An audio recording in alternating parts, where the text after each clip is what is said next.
Então, o que Paulo está dizendo aqui é indesculpável o homem que, vendo as obras de Deus, não o reconhecem como Deus, mas precisa fazer uma imagem.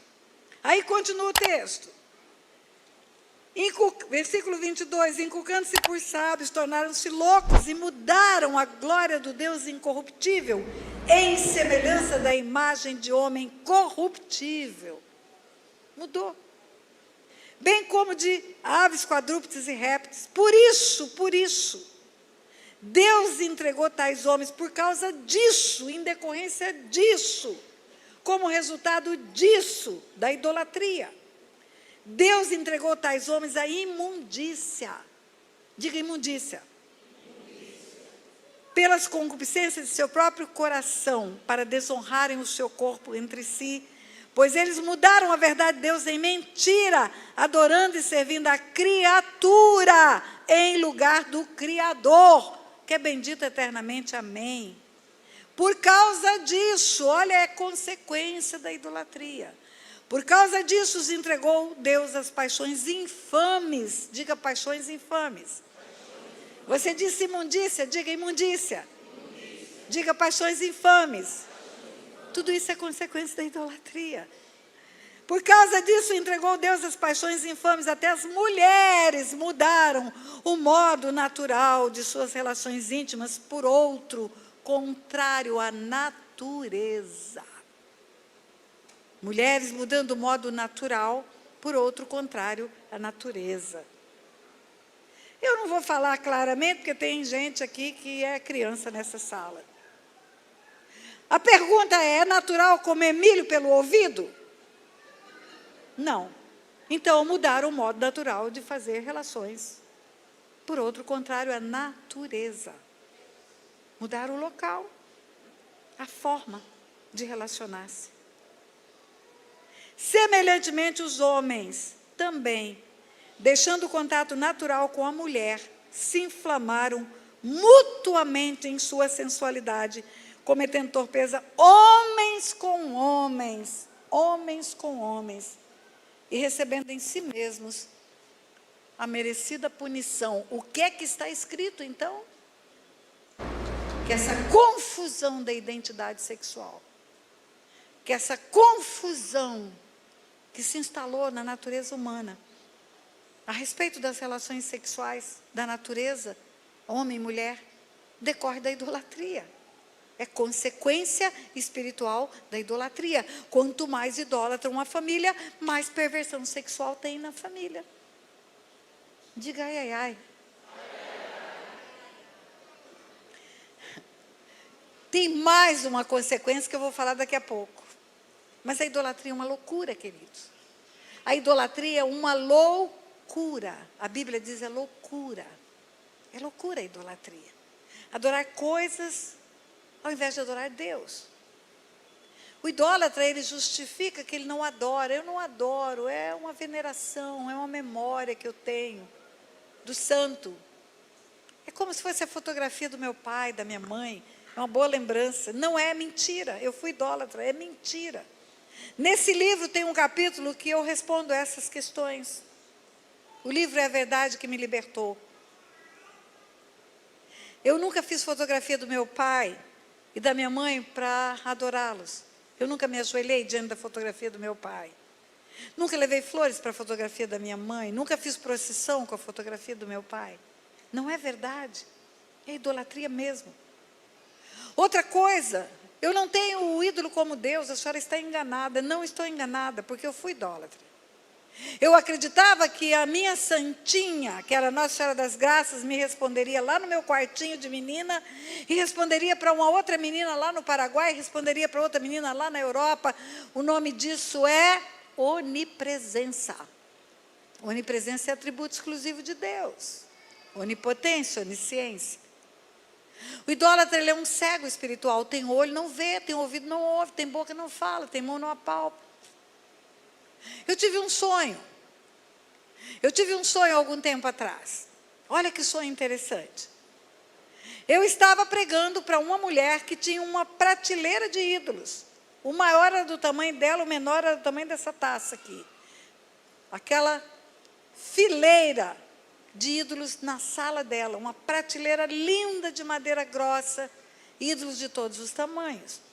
E eu no sonho pregando para ela, dizia: minha senhora, Deus não quer que você faça imagens, Deus não quer que você tenha ídolos na sua vida, eles não são nada. Sabe que a Bíblia diz que eles são como espantalho em pepinal.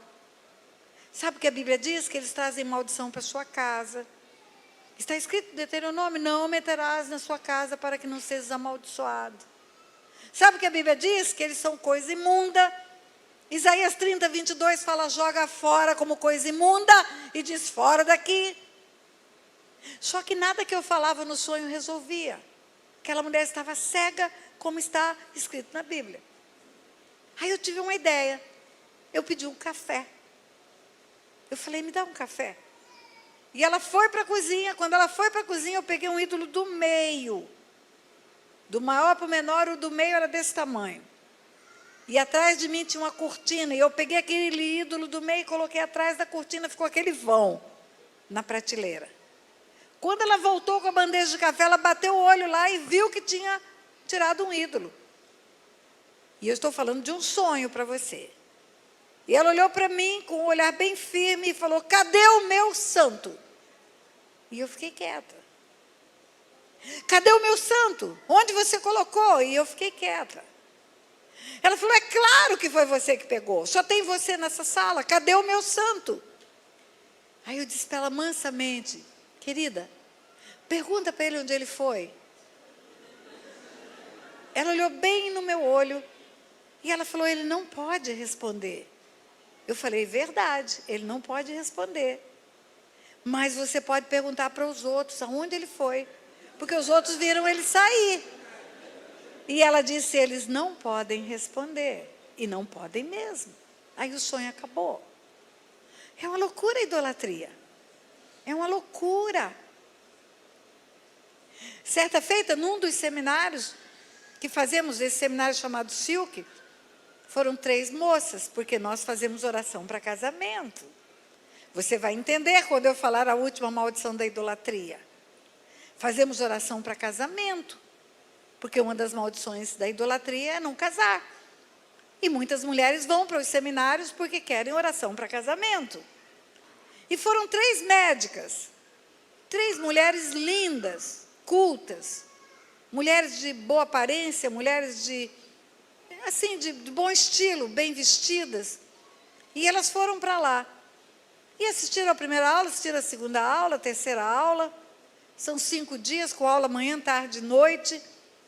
No terceiro dia, uma pessoa que trabalha no hotel, lá é um hotel fazenda, Dona Francisca, lá em Joinville, Santa Catarina, onde realizamos esse seminário. Aliás, é o único hotel fazenda 5 estrelas do Brasil. E uma das moças que trabalha no hotel foi falar comigo. Ela disse: pastora Tânia, a senhora precisa saber de algo que está acontecendo nos bastidores. A senhora está dando aula, não sabe o que está acontecendo, mas eu acho que a senhora precisa saber. Eu falei: o que está acontecendo? Sabe aquelas 3 moças, assim, que estão juntas no mesmo quarto? Elas rezam o terço 3 vezes por dia dentro do apartamento. Quando eu passei no corredor, eu escutei e eu queria saber se era isso mesmo, bati na porta, saber se estava precisando de alguma coisa, porque é uma funcionária do hotel. Não, nós estamos rezando o terço e fazemos isso 3 vezes por dia. E eu passei outro horário, Elas estão fazendo isso aqui, pastora Tânia. Parece que o que a senhora está pregando não está adiantando para nada. Eu falei: é mesmo? Ok. Eu quero conversar com essas moças. Na aula da noite, quando terminou a aula da noite, eu disse para elas assim: eu quero falar com vocês 3 no particular. Peguei as 3, levei para uma salinha do lado. Olhei bem, fiz sentar as 3 na minha frente, olhei bem para elas e disse assim para elas: eu vejo aqui na minha frente 3 moças bonitas, cultas, mulheres valorosas, que vieram para esse seminário porque querem casar, querem entender as dificuldades para ter relacionamentos sentimentais. É isso? Sim, senhora. E querem aprender do mundo espiritual? É isso? Sim, senhora. Ok, respirei fundo, falei: eu vejo aqui na minha frente 3 moças bonitas, 3 moças cultas, 3 moças de boa aparência, que vieram para esse seminário para aprender um pouco mais do mundo espiritual e porque querem receber uma oração para casamento. É isso? Sim, senhora. Respirei fundo e comecei de novo. Eu vejo aqui na minha frente 3 moças bonitas, 3 médicas, mulheres lindas, cheias de sabedoria, que vieram para esse seminário para aprender um pouco mais do mundo espiritual e querem oração para casamento. É isso? É isso. E de novo comecei, quando eu falei a 10ª vez, a mais velha delas falou: senhora, está brincando conosco? Eu falei, não! Eu estou fazendo com vocês o que vocês fazem com Deus. Vocês pegam uma bolinha, um bando de bolinha e fica... Sabe o que Deus diz na palavra dele? Ele odeia vis repetições. São vãs repetições. Isso não é oração. Isso é uma reza aviltante diante de Deus. Vocês ofendem a dignidade de Deus fazendo isso. A idolatria é loucura, queridos. O idólatra não percebe a loucura no qual ele entra. Você quer ver? Vamos fazer uma brincadeira aqui. Eu vou começar uma frase e você vai terminar. São ditados populares, todos conhecem. Tem ditados que são típicos até do Nordeste. Quer ver um ditado que é típico do Nordeste? Segura a sua cabrita, porque o meu bode está... Sol e chuva, casamento de... Panela velha que faz comida? Cuidado com o andor que o santo é de?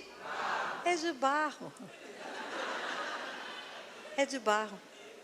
É um Deus de barro. Como é que alguém pode adorar um Deus de barro? Que se cair quebra e precisa de colar a cabeça dele porque ele não se cola sozinho. Que se descolar a tinta dele, vai ter que mandar pintar porque ele não se pinta sozinho. É loucura a idolatria. Mas sabe qual é a maldição mais pesada da idolatria? Não é a cegueira espiritual só. Apesar de estar escrito, torna-se iguais aos ídolos, os que os fazem e os que neles confiam. Torna-se iguais aos ídolos. Torna-se iguais.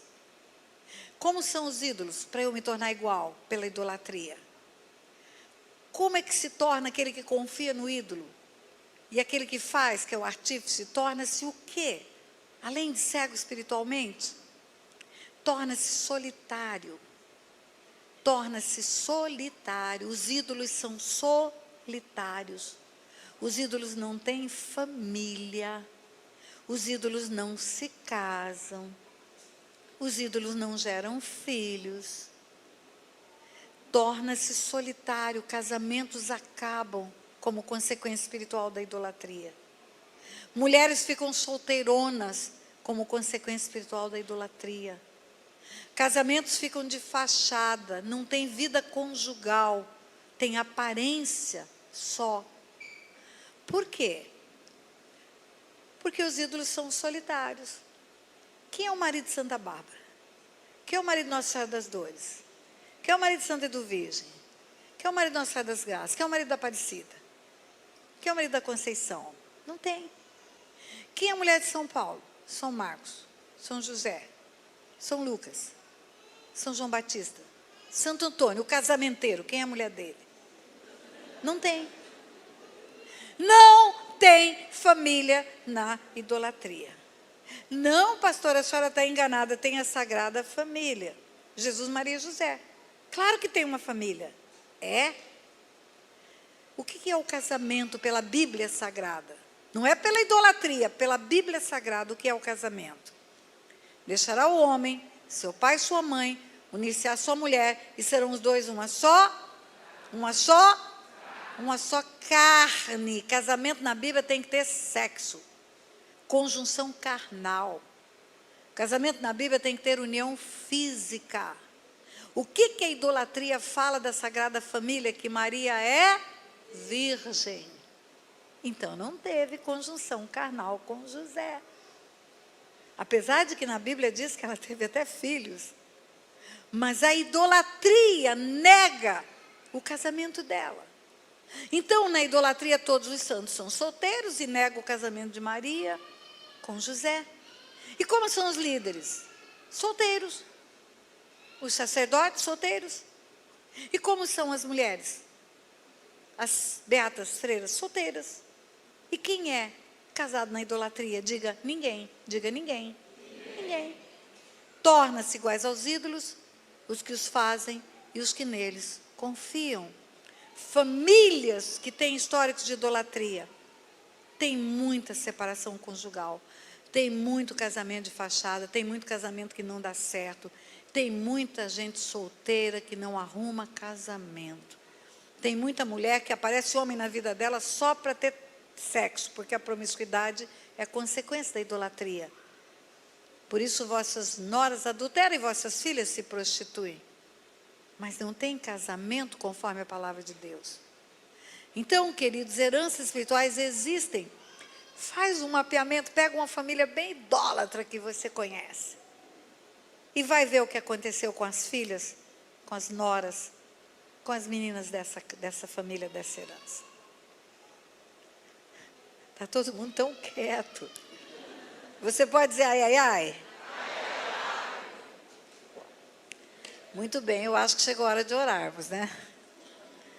De rompermos com as nossas heranças malignas. Rompermos com as histórias que nós vivemos e que são legados geracionais. Só que antes de orar, eu vou dizer algo para você. Você vai orar aqui comigo. Vai repetir as orações que eu vou construir. E com isso você vai romper com heranças espirituais. Mas isso vai resolver 30% das encrencas de demônio na sua vida. Tem 70% que é a sua responsabilidade pessoal. É o seu pecado. É alinhar a sua vida com Deus. É confessar aquilo que está em oculto, encoberto. Porque o que está em oculto está na jurisdição das trevas. Satanás tem legalidade para agir. E outra coisa, o pecado pessoal que você não confessa, garante a manutenção de uma herança para seus filhos, netos, bisnetos e tataranetos. Então você vai romper com os legados que você recebeu e vai deixar os legados piores para os seus filhos a partir da sua vida. Corre para confessar os seus pecados. Corre para procurar seu líder, sua líder, uma pessoa que você confia, para romper com a sua história com as trevas. Sabe por quê? Porque olha o que está escrito. Arrependei-vos e convertei-vos para serem cancelados os vossos pecados. O arrependimento cancela o pecado, tira a morte da sua vida. O salário do pecado é a morte, Mas encobrir o pecado, não falar do pecado, não confessar uns aos outros, como está escrito na palavra, não limpa a sua vida. Te garante a vida eterna, mas não tira os demônios dela. Pastora, a senhora está dizendo que eu posso ter vida eterna e ter demônios matando, roubando? Sim, estou dizendo exatamente isso. Porque quando a Bíblia diz, o que encobre as transgressões jamais prospera, mas os que confessam e deixam alcança misericórdia. O que encobre jamais prospera, o que confessa e deixa alcança misericórdia. Por que não prospera o que encobre a transgressão? Porque ainda está na mão do inimigo a procuração. A porta está aberta, não fechou. Só é fechada pela confissão. É arrependimento e confissão. Está escrito na primeira epístola de João, se confessarmos os nossos pecados, Ele é fiel e justo para perdoar os nossos pecados e purificar-nos de toda injustiça. Confessar gera perdão e gera purificação. Purificação é limpeza. Purificação não é sinônimo de perdão. Se confessarmos nossos pecados, Ele é fiel e justo para perdoar os pecados e nos purificar de toda injustiça. Imagine uma pessoa que é acumuladora, tem a síndrome de acumulador. Imagine que esse homem junta lixo na casa dele anos e anos e anos e anos e anos. Imagine que um belo dia ele se arrepende de ter juntado lixo e se arrepende de ter se tornado um homem tão sujo. E ele, nesse arrependimento, muda de vida. Arrependei-vos e convertei-vos. Conversão é mudança de mente, metanoia. Mudança de comportamento decorrente da mudança da mente.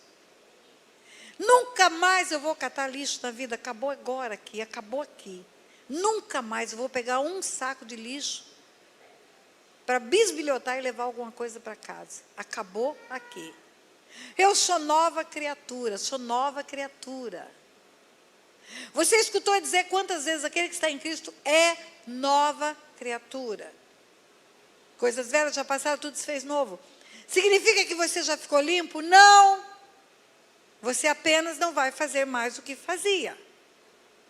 Tanto que significa que não ficou limpo, que Jesus diz, o próprio Jesus diz, eu sou a videira verdadeira, meu pai é o agricultor, todo ramo que está em mim, meu pai limpa. Estar em Cristo não significa chegar limpo. Significa chegar no lugar onde pode ser limpo. Onde pode haver a limpeza. Estar em Cristo não é estar limpo, estar em Cristo é no lugar onde tem com o que se limpar. E o acumulador juntou lixo a vida inteira. Um dia ele fala, sou nova criatura. Oh, nova criatura eu sou. Quando ele acumulou lixo, juntou na casa dele ratos, baratas e percevejos. E por que ele não juntou mais lixo e se tornou nova criatura? O rato, a barata e o percevejo saíram da sua casa? Não. Quando sairão? Quando ele tirar todo o lixo de dentro da casa e botar para fora. Limpar aquela casa, mudar o cheiro dela. A confissão do pecado é isso.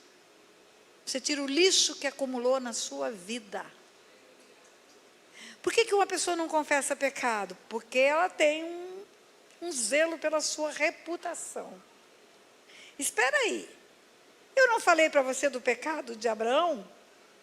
Eu não falei para você do pecado de Davi? Sua reputação é maior do que a deles? Aonde está publicado o pecado de Davi? Na Bíblia. Está no maior Facebook da humanidade. Todo mundo, geração após geração, vê o adultério de Davi. Por que você não pode confessar o seu adultério para outra pessoa? Para ela orar e desligar você do império das trevas. E ligar o reino da luz. Então, queridos, escute bem, nós vamos orar, vamos romper as heranças. 30% das encrencas que o diabo tinha autorização para juntar rato, barato e percevejo na sua vida. Mas 70% está aí ainda. Corre para limpar o resto. Para que você possa ter a vida abundante que Deus prometeu para você. Agora, não está escrito na Bíblia, confessai os vossos pecados à pastora Tânia para serem sarados. Confessai uns aos outros. Pode muito em sua eficácia a súplica do justo. Vamos lá, onde está escrito isso? Tiago. Vamos lá em Tiago. Vamos ver o que está escrito lá. Tiago, depois de Hebreus, capítulo 5, está escrito assim.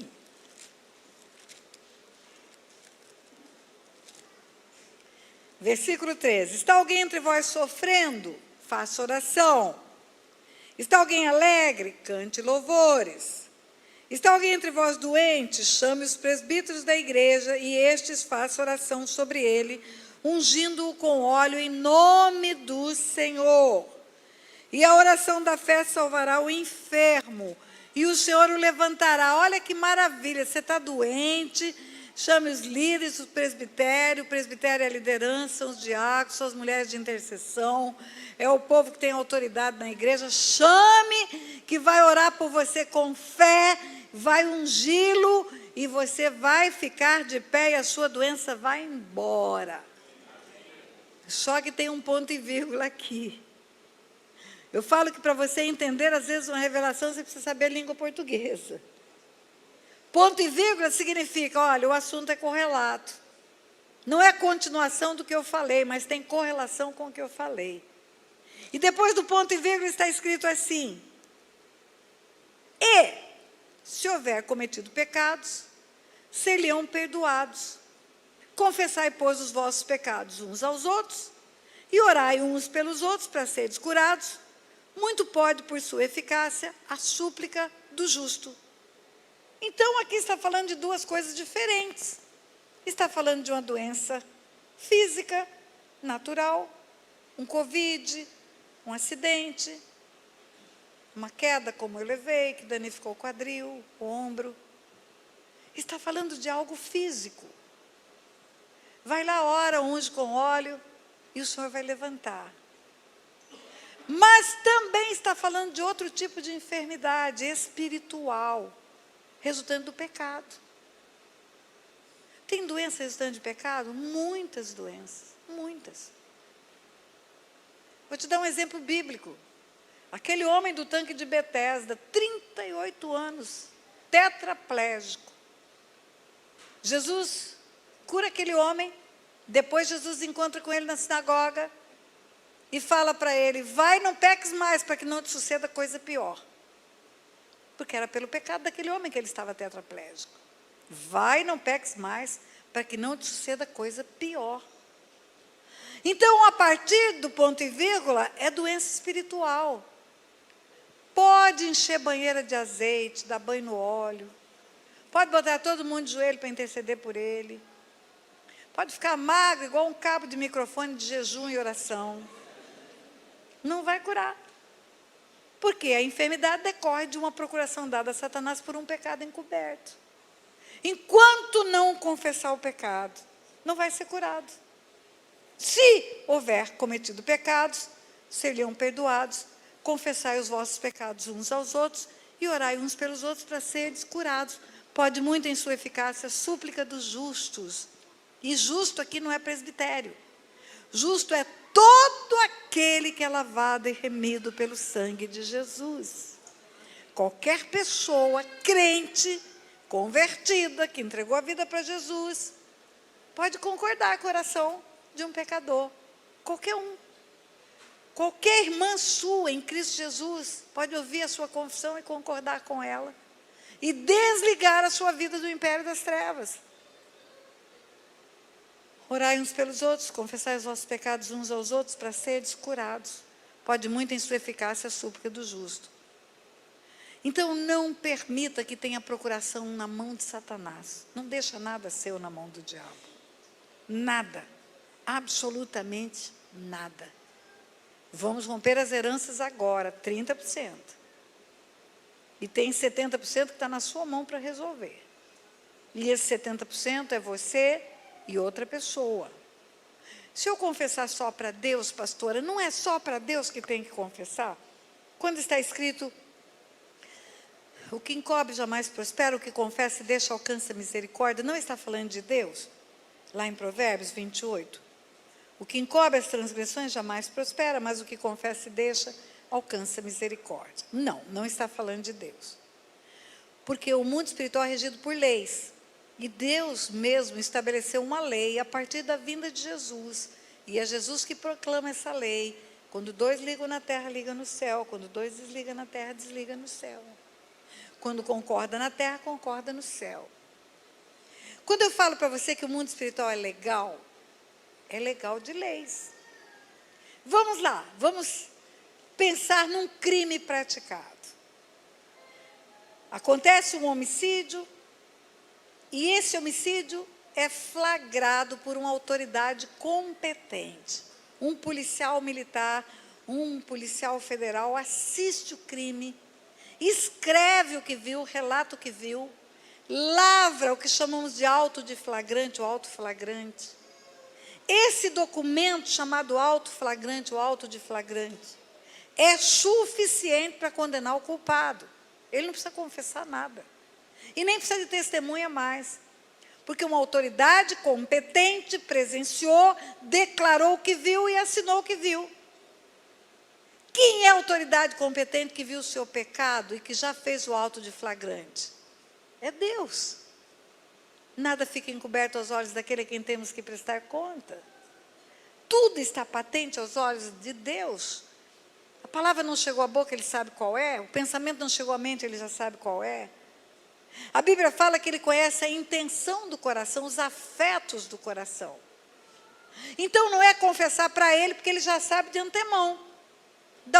Davi fala, o Senhor estava tecendo os meus ossos no ventre da minha mãe, e já sabia todos os meus dias, já sabia do adultério de Davi. Essa confissão que está em Provérbios 28 é para outra pessoa, para poder orar e desligar no mundo espiritual. Para Deus já está claro. Você está cometendo adultério, Deus já fez o print, ó, pec, já está lá no livro da vida seu. No processo do céu, já está lá. Você não precisa confessar mais, não, está lá. Ó. Quando fala, pode muito em sua eficácia a súplica do justo, é outro irmão em Cristo para cumprir essa lei que 2 ligam e 2 desligam. 2 ligam e 2 desligam. Não deixe nenhuma unha na mão do inimigo, queridos. Não deixe, para que você possa ter uma mudança completa na sua vida. Outra coisa que eu preciso te dizer antes de orar. Existem heranças em construção. O que é isso, pastora? Imagine você que o teu pai e a tua mãe continuam nas trevas. Não morreu e não se converteu. Eles continuam vivos e ativos no planeta Terra, fazendo tudo aquilo que a palavra de Deus diz para não fazer. Eles estão construindo uma herança. Você ora hoje, mas sexta-feira que vem está lá batendo tambor no candomblé. Você ora hoje, mas domingo que vem está lá na missa, ajoelhando na frente de imagem. Você ora hoje e daqui uma semana está lá no tráfico de drogas também. Então tem uma herança que continua a ser construída. E agora? E agora você precisa orar toda semana. Jó orava pelos seus filhos uma vez por semana. Porque pode ser que tenham feito alguma coisa errada. Você sabendo a prática espiritual errada dos seus pais, você vai orar direcionado para aquela prática. É tão simples. É muito simples. Ore com outra pessoa, concorde com ela, e ela desliga no mundo espiritual a construção daquela semana. Por quê? Porque você vai renunciar até o dia de hoje. Não existe renúncia futura, assim como não existe confissão futura de pecado. Você vai confessar o pecado que futuramente você vai cometer? Claro que não. Então, quem ainda tem pais vivos que não se converteram, precisa repetir com frequência essas orações. Para você realmente ficar livre até o dia que eles se converterem. Amém? Ou forem levados pelo Senhor. Então, nós vamos orar. Deixa eu dizer para você como faremos. Primeiro, eu vou fazer uma oração. Essa oração eu chamo de cobertura. Eu quero as luzes acesas agora. Eu vou cobrir a sua casa, sua família, seus bens, tudo que você tem, até os seus animais. Vou fazer uma oração de cobertura, pedindo a Deus uma proteção especial. Porque o mundo espiritual não quer que você faça essa oração. Os demônios que estão há séculos na sua família não querem que você fique livre deles, mas você vai ficar. Depois eu vou orar e você vai repetir a oração, eu vou construir a oração. Pastora, mas a senhora vai orar sobre coisas que eu não sei se os meus antepassados praticaram. Não tem problema, oração não tem contraindicação. Se não praticaram, mal não vai fazer. Eu vou orar pela herança da idolatria. Meu pai nunca foi idólatra. Não vai fazer mal a oração. Pela herança da feitiçaria. Meu pai nunca foi... Não vai fazer mal. Ore todas as orações, porque nós vamos estar ajudando uns aos outros. Vamos estar em uníssono fazendo essa oração. Nessa hora, você vai ficar de olhos abertos. Não feche os olhos. Por quê, pastora? Porque há uma probabilidade de você não conseguir falar tudo, tendo uma dificuldade mental de produzir a palavra, porque o inimigo não quer que você faça a oração. De olho aberto, você está integrado totalmente com o mundo natural, e o mundo espiritual tem mais dificuldade de tomar a sua mente. Abre os olhos e fica de olhos abertos. Não levante as mãos, porque a gente, quando ora, muita gente ora de mãos para cima. Por que não levantar as mãos? Porque só vai levantar as mãos quem estiver com dificuldade de orar.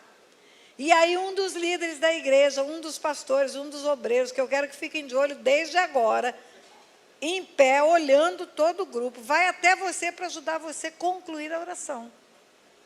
Vai até você para dizer, continue orando, eu estou aqui com você, não pare de orar. Pastores, líderes, diáconos, presbíteros, não sei como são chamados nessa igreja, vão estar ajudando você. Então, você levante a mão se estiver com dificuldade de falar, só. Se não, fique de mão abaixada, para não confundir que você está tendo uma necessidade especial. Pastora, existe gente que tem dificuldade de falar? Existe.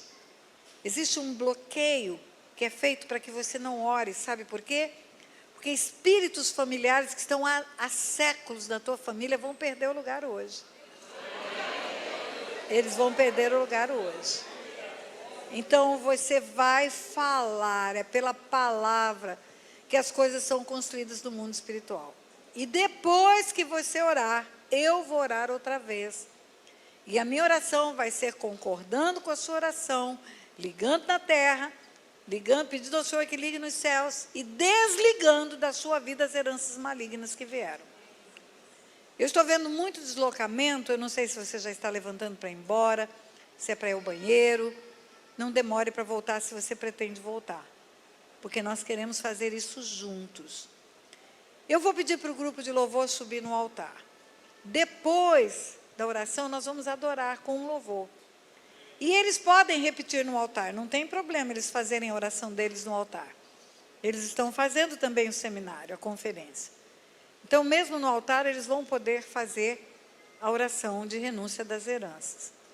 Posicione-se, porque quando terminar, nós vamos adorar esse Deus maravilhoso, que tem uma herança para nós de vida abundante, uma herança de bênçãos, uma herança onde nossos filhos não vão para calamidades, uma herança onde os nossos casamentos vão ser duráveis, onde nossas filhas vão ser mulheres santas, onde nossos filhos vão ser homens de bem. Nós vamos tomar nos braços os filhos dos filhos e os filhos dos filhos. Uma herança bendita nessa terra. Amém? Mamãe, você que está com criança, fique de olho nela. Viu? Fique de olho na criança. Podem ficar em pé.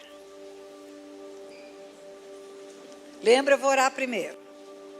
Pai, em nome de Jesus, no poderoso nome do teu Filho Jesus, eu coloco diante do teu trono de graça esse momento especial, Pai. Esse momento precioso que o Senhor nos permitiu viver nesta terra, nesta congregação, Pai, com essas queridas pessoas que são especiais para o Senhor.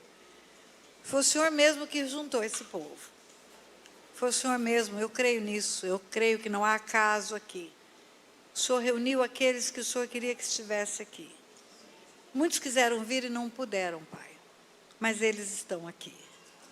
E nesta hora, Pai, eu peço em nome de Jesus, uma proteção especial sobre a vida deles, sobre a parentela deles, Pai. Todos que levam o nome e o sangue deles, sejam guardados, protegidos pelo Senhor. O Senhor coloca os invisíveis aos olhos do maligno. Dê ordem aos teus anjos a respeito deles, para fazer uma varredura nas casas, cuidando, Senhor, as crianças, os animais, tudo que eles têm, tudo que eles possuem, tudo que é precioso para eles, que o Senhor lhes deu, porque não temos nada que do céu não nos tenha sido dado. Guarda, esconde, torna invisível aos olhos do maligno. Que nenhum dardo inflamado do maligno possa tocar nem neles, nem em toda a família, nem em tudo aquilo que lhes pertence, Pai. Que nesta hora, Pai, os teus anjos também estejam aqui, trabalhando a nosso favor. Tudo aquilo que o Senhor planejou vai se cumprir. Nenhum dos seus projetos para a vida dessas pessoas vai cair por terra, Pai. Em nome de Jesus. Amém. Diga assim comigo, lembra, de olho aberto e sem cruzar os braços. Diga, Senhor meu Deus e meu Pai, em nome de Jesus, eu reconheço que os meus antepassados deixaram legados de bênçãos para a minha vida. Mas também reconheço que pela ignorância deles, de não reconhecer o Senhor como Deus, nem o teu Filho Jesus como Senhor, e não obedecer a tua palavra, que por ignorância eles fizeram o que era mal perante o Senhor e deixaram um legado de maldição para a minha vida e para os meus descendentes. Mas nesta hora, tendo a minha vida alinhada com o Senhor, Como filhos do Senhor, abrimos a boca para renunciar às heranças malignas que deles recebemos. Faço isso diante do teu trono de graça, confiadamente, porque a partir do sacrifício na cruz, onde Jesus tornou-se maldito no meu lugar, eu posso chegar, trocando as minhas maldições por bênçãos, assim como um dia levei os meus pecados e troquei por perdão. Levei as minhas doenças e troquei por cura. Abro a minha boca para confessar os pecados dos meus antepassados, renunciar às heranças e romper com elas, tomando para mim a herança da cruz.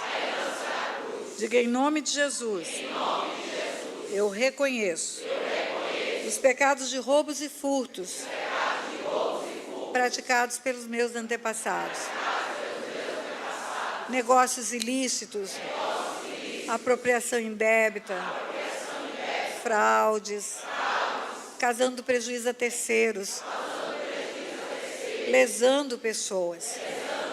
E reconheço que por causa desses pecados, deixaram um legado de perdas na área financeira, aonde não prospero, aonde o prejuízo acontece.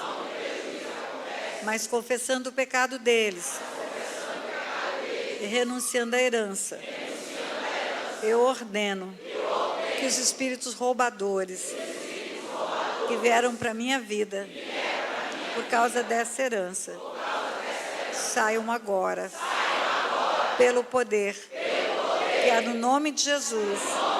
Diga, eu os proíbo de agirem na vida dos meus descendentes, em nome de Jesus.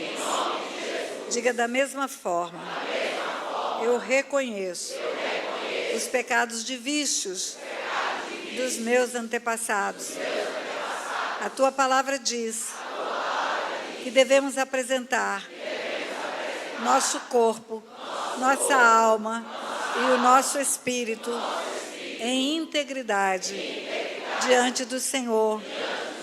Os vícios praticados pelos meus antepassados danificaram a sua saúde, prejudicaram as suas mentes, causaram perdas e enfermidades. Reconheço esse pecado deles. Reconheço a herança decorrente do pecado, mas renuncio a ela. E na autoridade que há no nome de Jesus, eu ordeno que os espíritos de vícios que vieram para a minha vida saiam agora, pelo poder que há no nome de Jesus. Diga, eu os proíbo de agirem na vida dos meus descendentes, em nome de Jesus. Diga da mesma forma, eu reconheço os pecados de promiscuidade praticados pelos meus antepassados. A tua palavra ensina que devemos praticar a santidade. Eles desonraram as suas famílias, desonraram os seus corpos, geraram filhos bastardos e com isso construíram uma herança de promiscuidade para a minha vida e para a vida dos meus descendentes. Mas confessando o pecado deles, eu renuncio à herança e na autoridade que há no nome de Jesus, eu ordeno que os espíritos imundos que vieram para a minha vida por causa da herança saiam agora, pelo poder que há no nome de Jesus. Diga, eu os proíbo de agirem nas gerações futuras. Em nome de Jesus. Diga da mesma forma, eu reconheço os pecados de ocultismo praticados pelos meus antepassados. A tua palavra proíbe consulta a demônios, rituais a demônios, e eles fizeram isso. E eu reconheço que por causa desta prática foi construída uma herança maligna de enfermidades para a minha vida e para os meus descendentes. Eu renuncio à herança e ordeno, na autoridade que há no nome de Jesus, que os espíritos de loucura e os espíritos de enfermidade na cabeça e no pescoço saiam agora da minha vida, pelo poder que há no nome de Jesus. Diga, eu os proíbo de agirem na minha descendência, em nome de Jesus. Diga da mesma forma, eu reconheço os pecados de idolatria praticados pelos meus antepassados.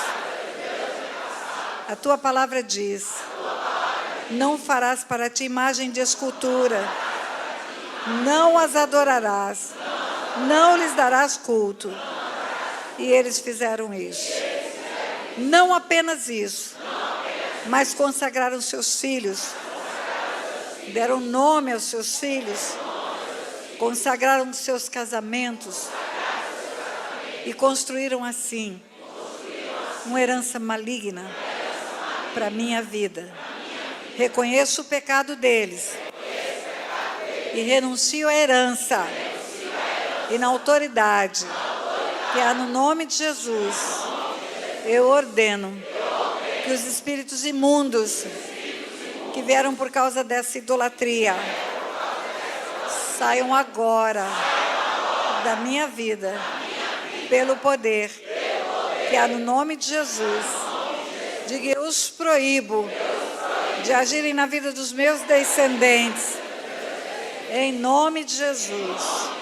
Diga da mesma forma, eu reconheço os pecados de derramamento de sangue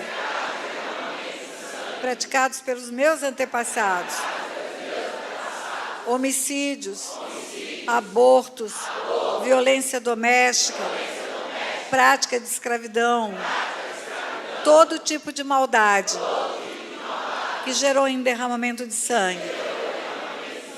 Reconheço que por causa dessas práticas houve um legado maldito para a minha vida, de enfermidades, de acidentes, de doenças graves e de morte prematura.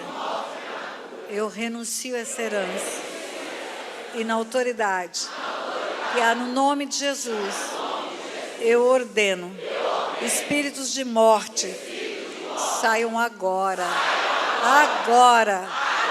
da minha vida, pelo poder que há no nome de Jesus. Diga, eu os proíbo de agirem na vida dos meus descendentes, em nome de Jesus. Amém. Amém. Eu vou orar. Lembra que eu vou orar agora. Pai, a tua palavra nos ensina que a tua igreja, Pai, tem a chave do reino dos céus. A tua palavra nos ensina que o que ligamos na terra é ligado no céu. O nosso sim, o nosso amém, leva até os céus. E aí o Senhor diz sim, amém. E quando o Senhor diz sim, amém, chama a existência aqui na terra aquilo que falamos. Eu concordo, Pai, concordo. Concordo com a oração feita pelos teus filhos e tuas filhas. Ligo na terra. Ligo essa confissão pública feita aqui hoje na terra.